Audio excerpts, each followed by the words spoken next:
Alright, welcome back to another video where we're jumping from unit circle to arc length, so quite the jump. But I saw this problem on my homework today and I thought it was really interesting, and it involves, or I guess incorporates, a lot of different like Calc II practices, like methods that we've used to solve integrals. So yeah, we'll jump right into it. So we are solving for arc length, which means we will be using our arc length formula, which is the integral as, you go from, well, we're p to q, so the integral from p to q of 1 plus the derivative of our value up here, so dy over dx squared. So that's our arc length formula, and that's what we'll use to solve this equation.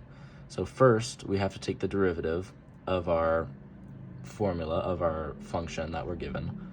So that's going to be dy over dx equals, now when we're taking the derivative, we're going to use the power rule in this case, so it's going to be 1/2 times 2, and then we subtract that from the power, so it's going to end up being 2 times 1/2 x to this second power minus 1, which is going to be, which will just give us x. And then, because in our formula it's squared, we're going to square it, which gives us x squared. So now we can plug this into our formula here for arc length. So now we have the antiderivative of the integral from p to q, the square root of 1 plus x squared.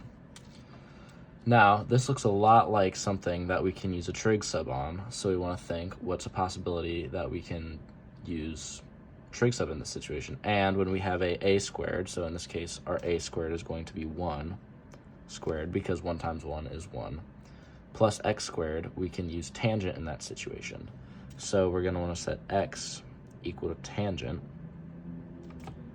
Don't forget your dx's. We're going to set x equal to tangent of theta, which means dx is, or the derivative is going to be secant squared of theta.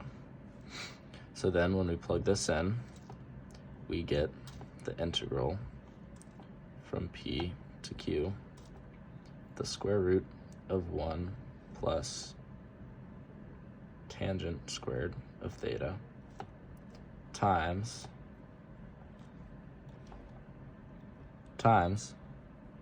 secant squared of theta d theta. So now from here, we can use our trig identities. We know that 1 plus tangent squared of theta is equal to secant squared of theta. So once we use that trig identity, we're looking at the integral of p to q square root secant squared of theta times secant squared of theta. And then when we simplify, we get integral from p to q of secant cubed of theta d theta. Now, when I was doing the homework the first time through, this really tripped me up, and I thought about it. I had to think about it. I tried different like trig identities, different things, and none of that worked. And I realized what you're meant to do is integral of p to q. What you can do is you can split this into secant theta and secant squared of theta. And then when you do that, you can use integration by parts to break down this further and make it a little easier to solve. So what we can do is, because we know the derivative of secant, we're going to want to set that equal to u. And because we know the antiderivative of secant squared, we're going to want to set that equal to dv. So we set u equal to secant of theta, and we set dv equal to secant squared of theta. And then when we take the derivative, we just have to remember that the derivative of secant is secant theta tangent theta, and the antiderivative of secant squared is tangent. So then when we plug this into our formula, remember our formula for integration by parts is uv minus the integral of v du. So then when we plug that into this equation, we get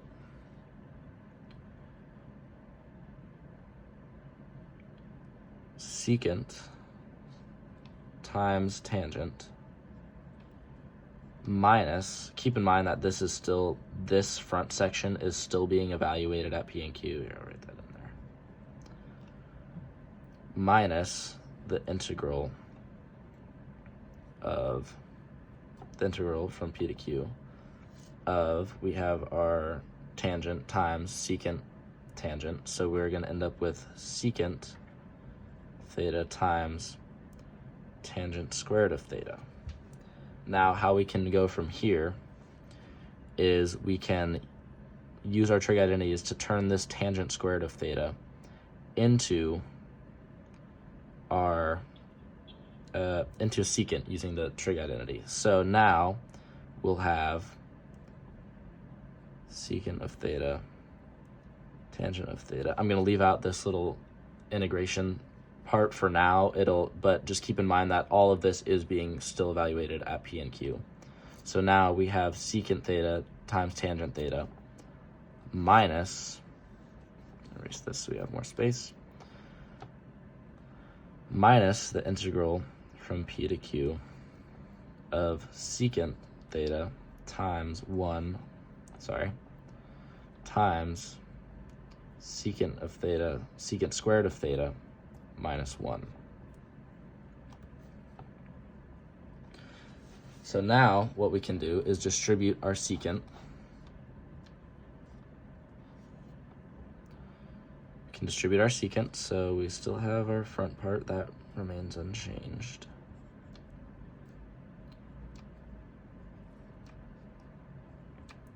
When we distribute our secant, we'll end up with secant cubed of theta, and I'm going to do this all in one step. So we end up with secant cubed of theta minus secant of theta. However, because of our rules of integration, we can actually put that as a separate integral. So now we have minus the integral from P to Q of secant of theta. So now at this point, we have to remember that this is still technically all one integral. And what that means is that this negative sign out front that comes from our formula for integration by parts is being distributed. So now we have secant theta, tangent of theta, minus the integral from P to Q of secant cubed of theta plus the integral secant of theta. Now you're probably looking at this asking yourself, how did this help us at all? We still have an integral of secant cubed of theta, but what we have to remember is what this integral is equal to. So if we come back up, we can see that on the left hand side of our equation, we actually still have a secant cubed. So what we can do is, if we call this secant cubed, or this integral of secant cubed, I, and we recognize that this equation is equal to I, what we can do is add a derivative of secant cubed to each side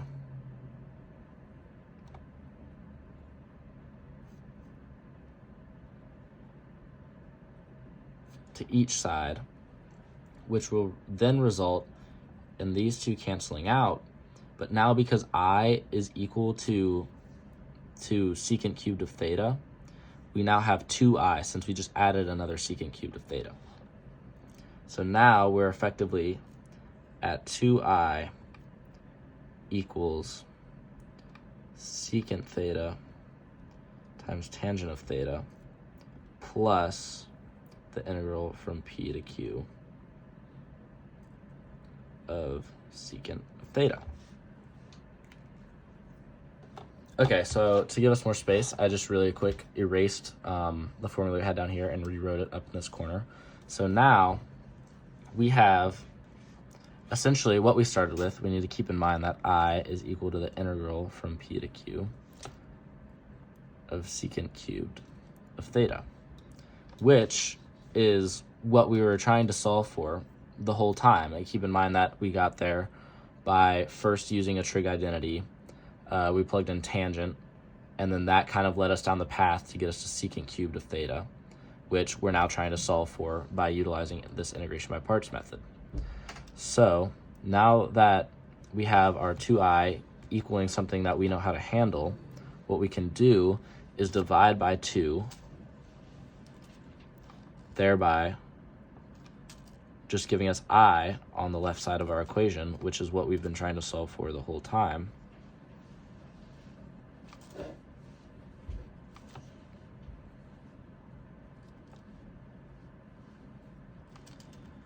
And that gives us this expression all divided by 2.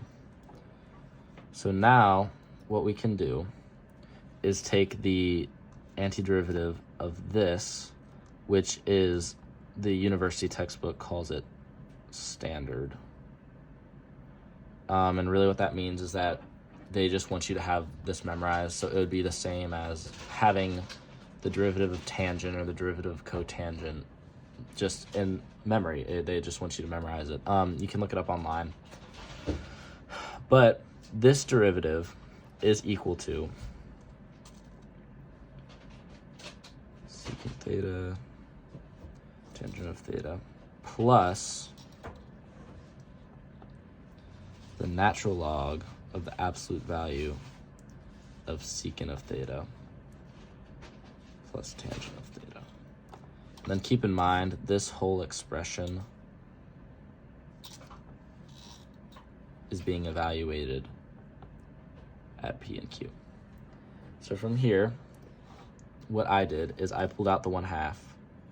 So we take out the 1/2, and that leaves us with 1/2 times secant of theta, tangent of theta, plus the natural log of secant of theta, plus tangent of theta. So, evaluated at P and Q. So now, because we started in terms of x, we have to convert back to terms. We have to go back to x. So to do that, we can utilize what we subbed x in at the beginning. So remember, we had x was equal to tangent of theta. Now what does this mean? It means that tangent of theta is equal to x over 1, right? And what that tells us, because of our trig identities, our knowledge of trigonometry, basically, that tells us that if we draw a right triangle and let this angle be theta, that tells us, because if we remember SOHCAHTOA,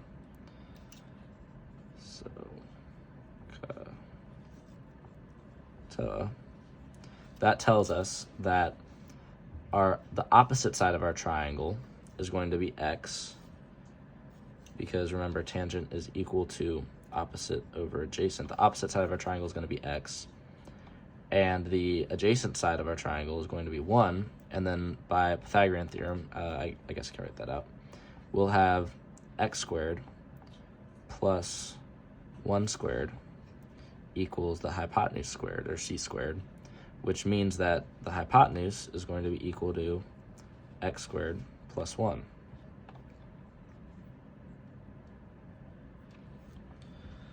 So now that we've drawn our triangle, we can start plugging our x values back into this equation. So we have 1/2 times secant, which remember, secant of theta is equal to 1 over cosine of theta. And what we can get from this triangle is that cosine of theta is equal to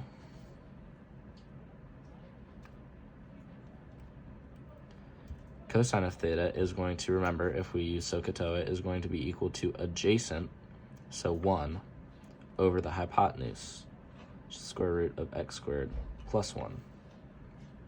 So from here, you have to remember secant is just the inverse of cosine. So our secant is going to be equal to x squared plus 1. And then tangent, we already solved for. Our tangent is equal to x over 1, or just x. So now we just have to plug everything back in. So we'll have the square root of x squared plus 1 times x plus the natural log of, remember we already solved for secant, square root of x squared plus 1 plus x. Keep in mind that whole expression is evaluated at p and q. So because this video is already pretty long, I'm not going to evaluate this integral, but I will probably eventually post a video on the fundamental theorem of calculus and evaluating integrals, which the fundamental theorem of calculus allows us to do. But basically, you would just plug in your bounds and evaluate this as you normally would. And yeah, I just thought this problem was really interesting and something that I wanted to cover. So, adios.